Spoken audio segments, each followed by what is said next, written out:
Double skim milk custard is a century-old classic dessert from Guangdong, South China, that has become popular nationwide. Unlike the Western custard that requires skinless top, this Cantonese custard demands not only one layer, but two. It's considered tasty. This custard uses 3 ingredients only: castor sugar, egg white, and milk. Well, traditionally, it requires buffalo milk, but not everyone can get that, so many people replace it with full-fat milk. For me, I want my custard creamier and less eggy, so I always use a combination of milk and whipping cream, which I guarantee you won't disappoint. In a small saucepan, combine 185 grams or 6.5 ounces of milk, along with 85 grams or 3 ounces of whipping cream. Put it on the stove and turn the heat on. While heating, add the sugar to 1 large egg white. Mix gently. It's better to use old egg white. If you use fresh egg white, the liquid tends to stay together, so make sure you separate it by lifting it again and again. Don't beat it, as we're not making beaten egg white. You don't want it to be foamy. Over time, the white will drizzle down more freely when you lift it, and you don't see a big block of liquid stick together. That's the right consistency. Meanwhile, the milk mixture should reach 85 degrees Celsius or 185 degrees Fahrenheit. We're just eyeballing it. When you see small bubbles turning up, turn the heat off. Immediately transfer the milk mixture to a bowl. Use a heat-proof bowl, as you will use the same bowl for steaming later. It doesn't take long for the surface to form a layer of skin. Use a fork or toothpick to pull open one side of skin for a big hole. Be gentle not to break the skin. Then from the hole, slowly pour a small portion to the egg white. Mix thoroughly. Then continue to pour the rest. Be careful not to break the skin or pour the skin into the mixture, as it's supposed to stay in the bowl.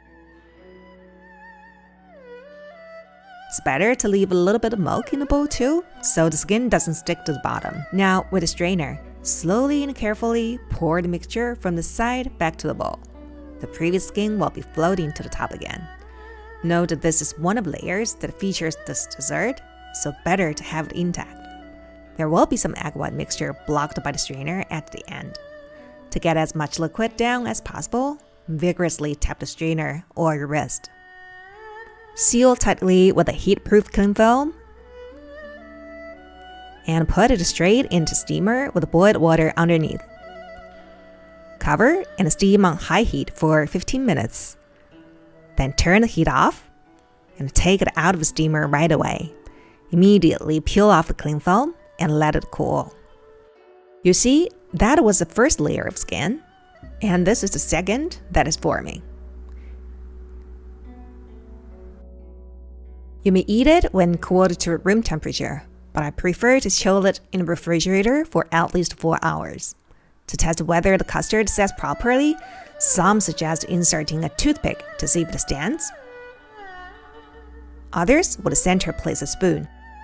Not this kind, but this kind, to see if it crushes everything. Wow, that's my thought. It could just because it looks traditional.